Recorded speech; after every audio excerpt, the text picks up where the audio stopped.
యేసుక్రీస్తు నామములో అందరికీ శుభాభివందనాలు. ఈ రీతిగా ఈ అందిన కృప అనే కార్యక్రమంలో కూడి వచ్చిన మీ అందరికీ ప్రభు పేరిట శుభాభివందనాలు. ప్రార్థన చేసుకుని ఈ యొక్క అనుదిన కృప అనేటటువంటి కార్యక్రమాన్ని ప్రారంభించుకుందాం.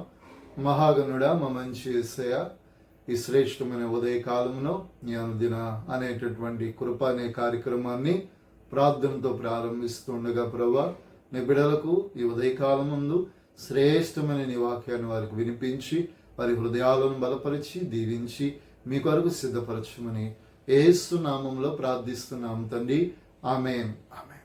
అందరికీ మరొకసారి శుభాభివందనాలు. ఈరోజు మీ కొరకు ఒక శ్రేష్టమైన వాక్యాన్ని సిద్ధపరిచాము.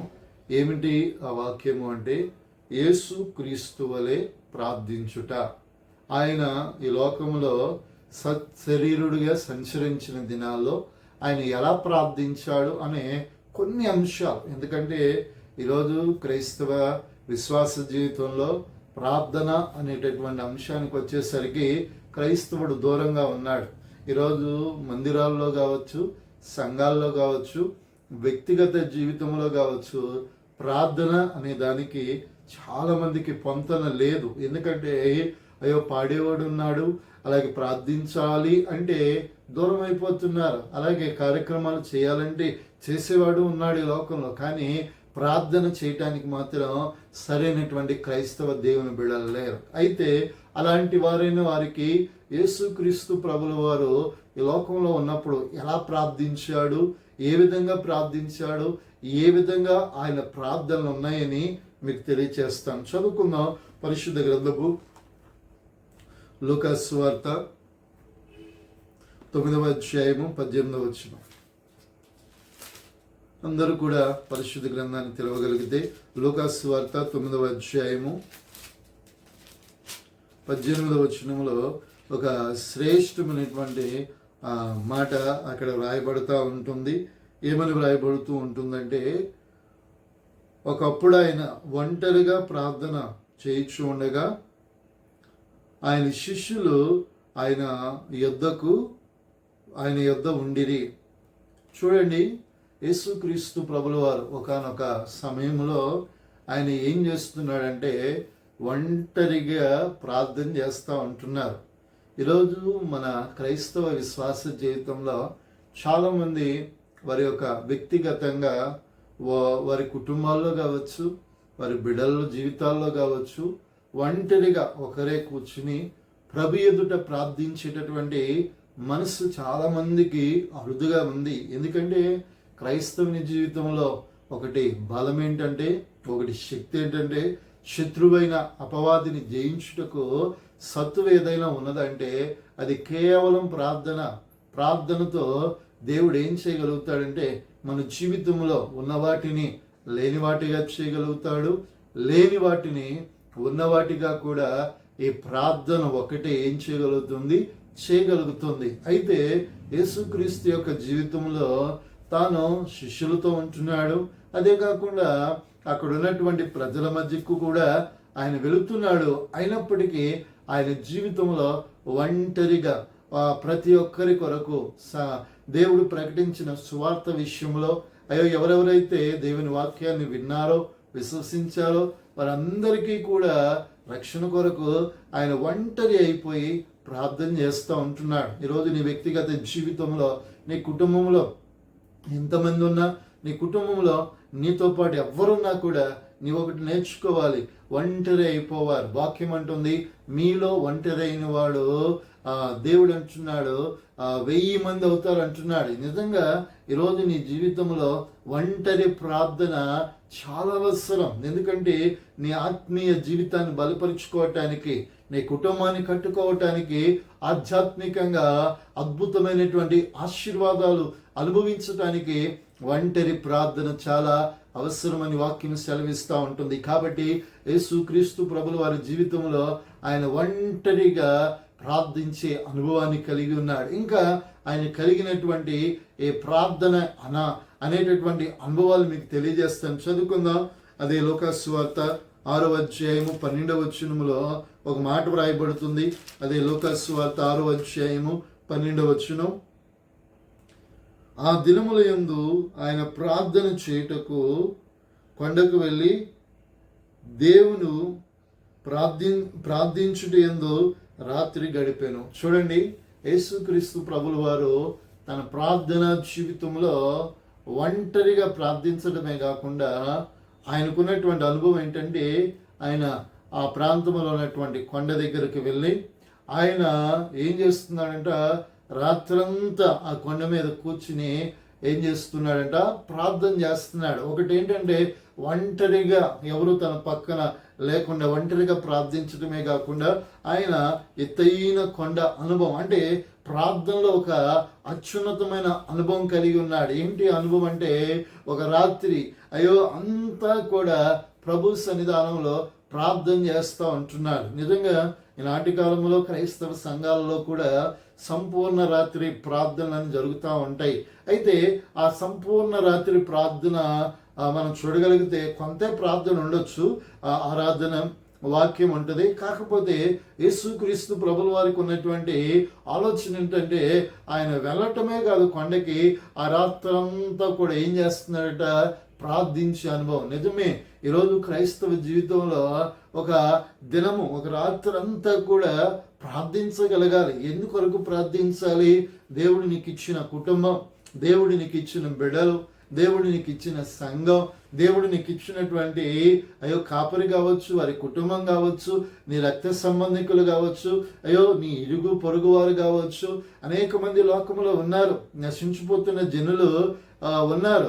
వారిని రక్షించడానికి ఒక క్రైస్తవునికి ఉన్న బలమైన ఆయుధం ఏదైనా ఉన్నదంటే కేవలం ప్రార్థన. ఒక రాత్రంతా దేవుడు పగలంతా పరిచర్య చేశాడు, రాత్రంతా కూడా ఏం చేస్తున్నాడంట, ప్రార్థన చేస్తున్నాడు. ఇది మామూలు అనుభవం కాదు. ఒక క్రైస్తవ విశ్వాస జీవితంలో ఈరోజు నేటి క్రైస్తవుడు ఒక గంట ప్రార్థన చేయాలన్నా కూడా ఇసుకుపోతాడు, ఒక అర్ధ గంట ప్రార్థన చేయాలన్నా కూడా విసుగు చెందుతున్నాడు. కానీ నా దేవుడు ఈ లోకానికి మాదిరిని ఇచ్చాడు. ఒంటరిగా ప్రార్థిస్తున్నాడు. ఒక రాత్రంతా కూడా ప్రజల కొరకు నేను ప్రార్థించగలను, ప్రార్థిస్తున్నానని లోకానికి ఆయన ఒక గొప్ప మాదిరిని యేసుక్రీస్తు ప్రభుల వారు ఇచ్చారు. ఇంకొక మాట మనం చదువుకోగలిగితే వాక్యములో వ్రాయబడుతుంది. ఇదే లోకా సువార్త 22:44 వచనంలో ఒక మాట వ్రాయబడుతుంది. ఇదే లోకా సువార్త 22వ అధ్యాయము 44 వచనం మనం చదువుకోగలిగితే, ఆయన వేదన పడి మరింత ఆతురతగా ప్రార్థన చేయగా ఆయన చెమట నేల మీద పడుచున్న గొప్ప రక్త బిందువు వలె, చూడండి, యేసుక్రీస్తు ప్రభుల వారు మరింత ఆతృతతో ఏం చేస్తున్నారంట, ప్రార్థన చేస్తూ ఉన్నప్పుడు ఆయన చెమట కింద పడినప్పుడు ఏమైందంటే రక్తము వలె మార్చబడ్డది. ఆయన అప్పగించబడేటటువంటి దినములు దగ్గరకు వచ్చాయి. అప్పగించబడేటటువంటి దినాల్లో దేవుడు తండ్రి అయిన దేవుని అడుగుతున్నాడు, అయ్యా నీ చిత్తమైతే ఈ శ్రమ, ఈ గిన్నె నా యొద్ద నుంచి తొలగించమని అడిగాడు. ఎందుకంటే యేసుక్రీస్తు ప్రభుల వారి యొక్క గెత్సెమనే తోట నుంచి ఆయన అప్పగించబడి మరణించేటటువంటి ఆ చివరి గడి వరకు ఆయన పొందినటువంటి శ్రమ కానీ, ఆయన పొందిన వేదన కానీ లోకంలో చాలా వర్ణనాతీతమైనటువంటి భయంకరమైన బాధ.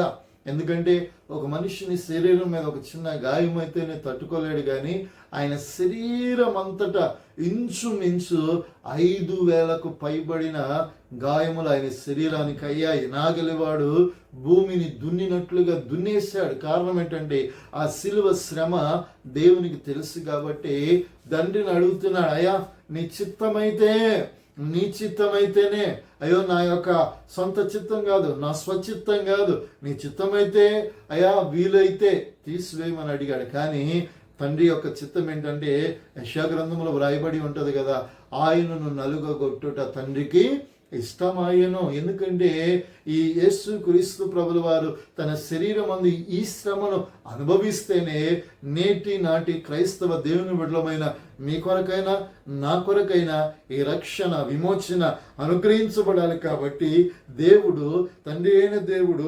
యేసుక్రీస్తు ప్రభుల వారి జీవితంలో ఈ యొక్క శిక్షను దేవుడు ఏం చేశాడంట, అనుమతి ఇచ్చాడు. కానీ ఆ సమయంలో కూడా, ఆ శ్రమ తన మీద రాబోతున్నటువంటి ఆ సమయంలో కూడా ఆయన ప్రార్థన చేసే అనుభవాన్ని కలిగి ఉన్నాడు. ఈరోజు క్రైస్తవునికి శ్రమ వస్తే, కష్టం వస్తే, ఇబ్బంది వస్తే, ఎక్కడున్నావయ్యా దేవుడివి, నువ్వు ఉంటే నాకు ఏంటి బాధలని ప్రశ్నించేవారే కానీ ప్రార్థించేవారు చాలా తక్కువ. ఈరోజు యేసు క్రీస్తు ప్రభులు వారు అప్పగించబడి ఒక భయంకరమైన శ్రమ దినమును కూడా ఆ రాత్రంతా ప్రార్థిస్తున్నాడు. ఈ అనుభవంలోనికి నీవు రావాలి, నేను రావాలి, అది దేవుడు కోరుకొంచున్నాడు. ఇంకొక ప్రార్థన అనుభవాన్ని మీకు తెలియజేస్తాను. అది మార్కు సువార్త 1వ అధ్యాయము 35వ వచనాన్ని మనం చదువుకోగలిగితే అక్కడ ఒక మాట వ్రాయబడి ఉంటుంది.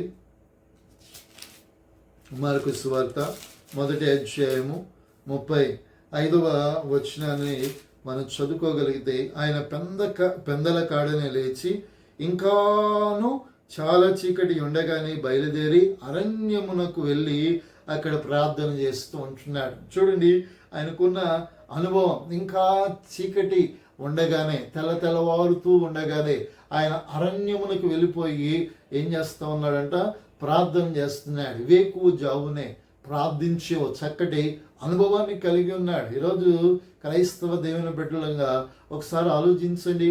ఉదయకాలమున మీరు ఉదయం 8 గంటలకు డ్యూటీకి వెళ్ళాలంటే 5 గంటలకు ఏం చేసుకుంటారో, అలారం పెట్టి లేవగానే చక్కగా ఫ్రెష్ అప్ అయిపోయి, రెడీ అయిపోయి, కావలసినటువంటి ఆహార పదార్థాలు సిద్ధపరుచుకుని హడావిడిగా వెళ్ళి కరెక్ట్గా 8 కల్లా డ్యూటీలో పంచనామా చేసి ఎక్కడికి వెళ్తారు, జాబ్కి వెళ్తారు. ఎందుకంటే ఆ జాబ్కి సరైన సమయానికి లేచి వెళ్ళకపోతే అక్కడ ఆ దినము నీ శాలరీ కట్ అవుతుంది.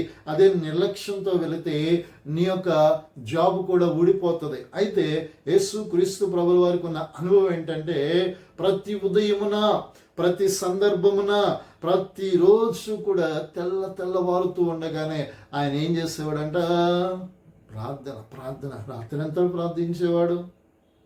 అలాగే ఉదయమున కూడా ప్రార్థించే అనుభవం క్రైస్తవ జీవితంలో. దేవుడు మన జీవితాల్లో ప్రతిదినము కూడా ఆయన కృపతో మనకు అనుగ్రహిస్తున్నాడు, ఆయన గ్రేస్. ఈరోజు చాలామంది మన కనులు మూసి కనులు తెలిసేలోపు రకరకాలైన వార్తలు వింటున్నాం.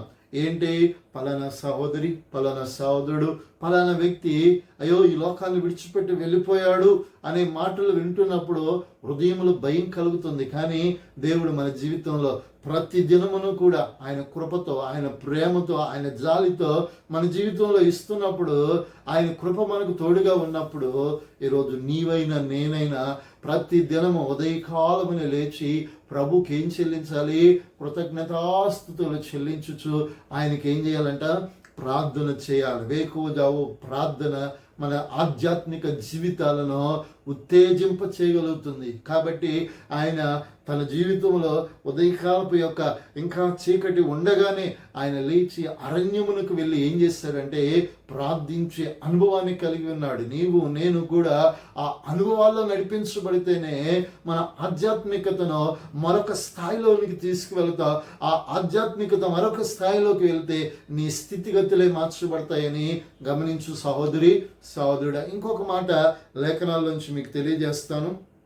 హెబ్రీయులకు రాసిన పత్రిక 5వ అధ్యాయము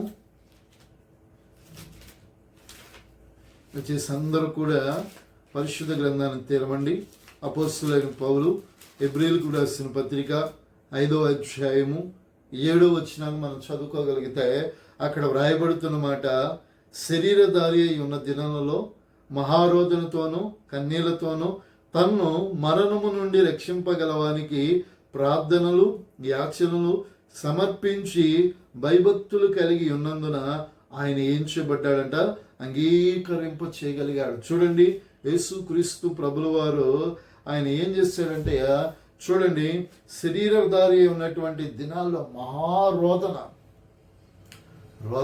అంటే మనం చూడండి, మన పిల్లలు ఎవరైనా వారికి కావలసినటువంటి ఆహారము వారి చేతిలో ఉందనుకోండి, ఒక చాక్లెటో ఒక బిస్కెటో తీసుకుంటే వారు ఎలా ఏడుస్తారో భయంకరంగా ఏడుస్తారు.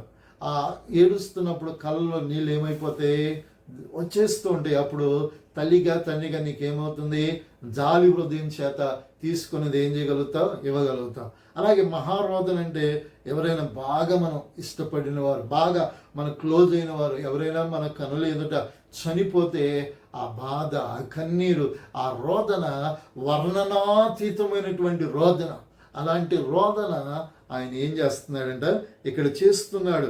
కన్నీళ్లతో తనను మరణము నుండి రక్షింపగల దేవునికి ఎల్లప్పుడూ కూడా ఏం చేస్తున్నాడంట, ప్రార్థన చేయగలుగుతున్నాడు. మరణము అంటే శరీర మరణం కాదు, ఆధ్యాత్మికమైనటువంటి మరణం. ఎందుకంటే ఆ క్రైస్తవ జీవితంలో ప్రతి మానవునికి కూడా ఈ లోకంలో భౌతిక శరీరం కలిగి పుట్టిన ప్రతి మనుషుడు కూడా 2 మరణాలు ఉన్నాయి. ఒకటేంటి, ఈ శారీరక దేహానికి మరణం. అది ప్రతి జీవితంలో పుట్టుక ఎలాగ ఉన్నదో చావు అలాగ ఉంది. ఆ తరువాత ఆ మానవుడు చేసినటువంటి మంచి క్రియలు, మంచి ఆలోచనలు, మంచి ప్రవర్తనను బట్టి మానవునికి ఒకటి డిసైడ్ అయి ఉంటుంది. ఏంటి, పరలోకమా నరకమా. నరకము అంటే అది నిత్యము మరణం, అది ఎప్పుడు కూడా అగ్ని ఆరదు, పురుగు చావిన ఒక భయంకరమైన మరణ వ్యవస్థ అది. కాబట్టి ఆ ఆత్మను దేవుని సన్నిధిలో ఆ నిత్య నరకాగ్నిలోనికి వెళ్ళకుండానట్లుగా ఆయన కూడా ఏం చేస్తున్నాడంట, తండ్రి ఎదుట ప్రార్థన చేస్తూ ఉన్నాడు. ఈరోజు ఈ శరీరము చనిపోతే ఆ దినంతో మన జీవితాలు ముగించబడతాయి. కానీ ఈ శరీరం చనిపోయిన తర్వాత పరలోకంలో నీ జీవితం ప్రారంభం అవ్వాలంటే నీవు బ్రతికి ఉన్నటువంటి దినాల్లో కన్నీటితో, మహారోదనతో దేవుని సన్నిధికి అంగీకరింపబడి పరలోక రాజ్యాన్ని స్వతంత్రించుకున్నట్లుగా ఎప్పటికప్పటికి కన్నీటితో నీ యొక్క దోషములు, అపరాధములు ఏం చేయాలంట, కడుక్కునే విధంగా నువ్వేం చేయాలి, ప్రార్థన చేయాలి. దేవుడు నిన్ను అంగీకరించాలి, దేవుడు నన్ను అంగీకరించాలి. ఎందుకంటే ప్రార్థన మన జీవితంలో ఉన్న పాపాన్ని కలగజేయగలుగుతుంది. ప్రార్థన చేసేవాడు పాపము చేయడు, పాపం చేసేవాడు ఏం చేయడంట, ప్రార్థన చేయడు. కాబట్టి నువ్వు మహారోదనతో నిన్ను ఆ 2వ మరణం నుంచి రక్షించగలిగిన ఆ దేవునికి ఎల్లప్పుడూ కూడా నువ్వేం చేయాలంట, ప్రార్థన చేయగలిగిన వాడిగా ఉండాలి. ఇంకొక మాట యేసుక్రీస్తు చేసిన ప్రార్థనలోనూ మరొక మాటను మీకు తెలియజేస్తాను. లూకాసు సువార్త 11వ అధ్యాయము 1వ వచనంలో ఒక మాట వ్రాయబడి ఉంటుంది.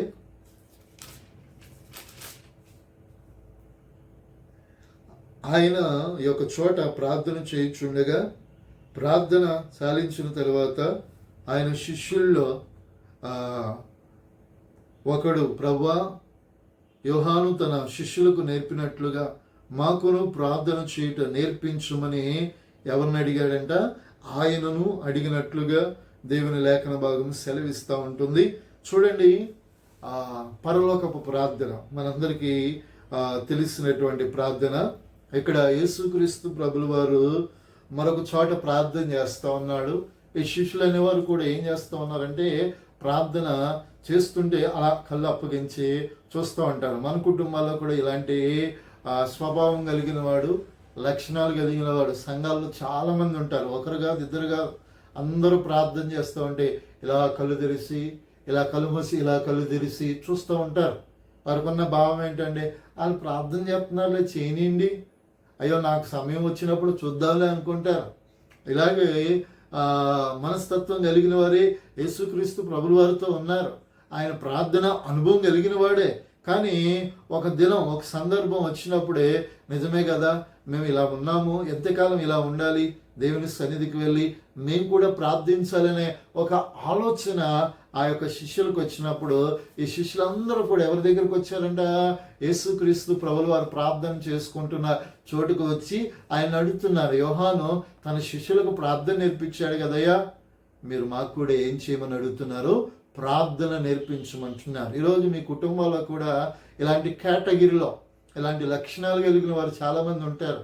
ప్రార్థనలో కంటే పాటలు పాడటానికి, చర్చిల్లో రకరకాల నాటకీయ పరిణామాలకి, రకరకాల కొన్ని యాక్టివిటీస్కి ముందుంటారు. కానీ వాళ్ళకి ప్రార్థన అనుభవం లేదు.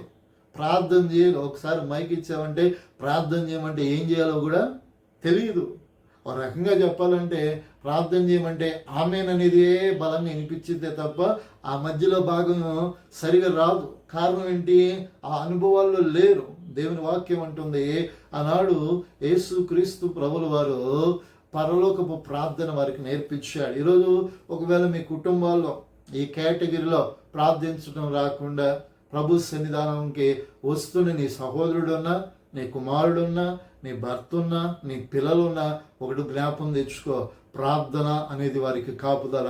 ఆ ప్రార్థన అనేది వారికి చేయటం రాకపోతే రేపు పరలోకం కూడా వారు రావటానికి అవకాశం ఉండదు. కాబట్టి వారిని ప్రార్థనా పరులుగా తీర్చిదిద్దే బాధ్యత నీది.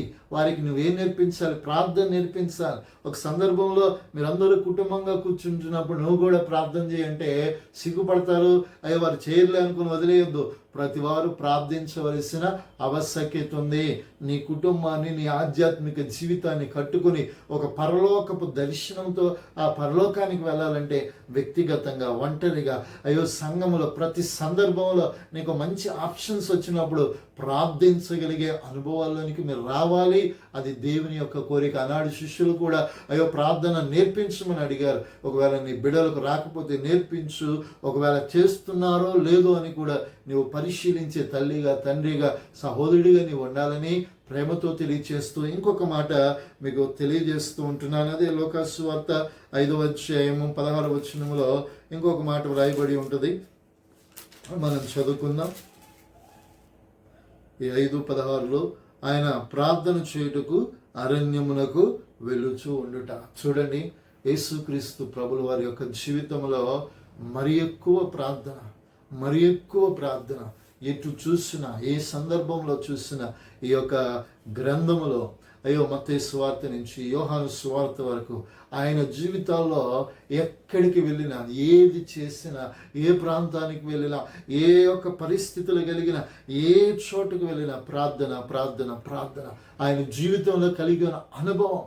ఆ అనుభవమే ఆనాడు ఆయన రాత్రంతా ప్రార్థించిన, అలాగే ఒలివల కొండ కావచ్చు, గెత్సెమనే తోట కావచ్చు, అరణ్యం కావచ్చు, ఆయన ఎక్కడికి వెళ్ళి ప్రార్థించిన ఆ ప్రార్థనలే పగల దినాన ఆయన సువార్త ప్రకటించి ప్రజలను స్వస్థపరచడానికి ఆ ప్రార్థనే అతనికి ఉపయోగపడ్డారు. ఈరోజు నీ ఆధ్యాత్మిక జీవితంలో ఎంత ప్రార్థన చేస్తున్నావు? కనీసం దేవుని కొరకు ఒక గడియైన ప్రార్థన చేస్తున్నావా? ఈరోజు నేటి క్రైస్తవ దేవుని బిడ్డల జీవితాల్లో ప్రార్థన లేదమ్మా. అందుకే పాపం, అపవాది లోకానికి మన మీద బలంగా ఏం చేస్తున్నాడు? పని చేస్తున్నాడు. ఎందుకంటే ఆ ప్రార్థన అనేది నీలో లేనప్పుడు నీవు బలహీనుడు అని ఎవరికి తెలుసు? అపవాదికి తెలుసు. సో వాడి పని చేయడానికి వాడు బలంగా వస్తాడు. వాడు పని చేయడానికి వాడు వచ్చినప్పుడు కూడా మెలకువ లేకుండా అజ్ఞానంగా ఉన్నావా, నువ్వు పతనమైపోతావు. అదే నీవు ప్రార్థన చేస్తే, తెలివిగా నేర్పరిగా పనిచేస్తే నీ ఎదుటి వాడి యొక్క పన్నాగము, వాడి ఆలోచన ఏమాత్రం నెరవేరదు. నువ్వు ప్రార్థన చేస్తూ ఉండు, అయ్యో తెలివితేటలను వాక్యానుసారంగా ఉపయోగిస్తూ ఉండు, దేవుడు నీ కొరకు అద్భుతాలను చేస్తాడు. ప్రార్థనలో ఉన్న ఒక గొప్ప శక్తి సామాన్యమైనటువంటిది కాదు. అయ్యో నీ జీవితంలో ఇది జరగదని వ్యాఖ్యానించే వాళ్ళు ఎంతోమంది ఉంటారు. నేను చెప్పగలుగుతా, నా దేవుని పేరట ఆనపెట్టి చెప్పే మాట జరగదు అన్నవారి కన్నులు ఒకరోజు చూడబోతున్నాయి. దేవుడు నీ పక్షాన బలమైన కార్యం చేస్తాడు. కేవలం దానికి ఉన్న శక్తి ఏంటంటే ప్రార్థన. నువ్వు ప్రార్థన చేయి, దేవుని ద్వారా అనేకమైన కార్యాలు చూస్తావు, అనేకమైన అద్భుతాలు చూస్తావు. నువ్వు అడుగు పెట్టే ప్రతి స్థలం కూడా దేవుడు విజయమును అనుగ్రహిస్తాడు, ఆశీర్వదిస్తాడు.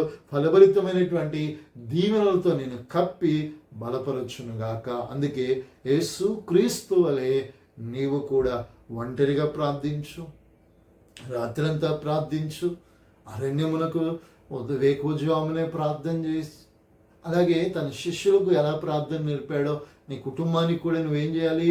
ప్రార్థన చేయి. ప్రతి సందర్భంలో ఆయన వలె ప్రార్థించు, ఆయన వలె దీవించబడుతూ ఒక ఉన్నతమైన ఆశీర్వాదం నీవు పొందుకొందుగాక. ఆమేన్. మహాగణుడా, మా మంచి యేసయ్య, మీరు ఈ లోకంలో సచ్చరీయుడిగా సంచరించిన దినాల్లో ఎలా మీరు ప్రార్థించారో ఈ అనుభవాల్లో అయ్యా మేమందరం కూడా నడిపించబట్టుకు సహాయం చేయమని ప్రార్థించేటటువంటి ఆ స్వభావం మా అందరిలో కలుగు చేసి ఈ రీతిగా ప్రార్థించి నీ ద్వారా ప్రతివారు కూడా ఉన్నతమైన మేలు పొందుకున్నట్టుకు సహాయం చేయమని యేసు నామములో ప్రార్థిస్తున్నాము తండ్రి. ఆమేన్, ఆమేన్, ఆమేన్. అందరికీ ప్రభు పేరిట వందనాలు. Praise the lord.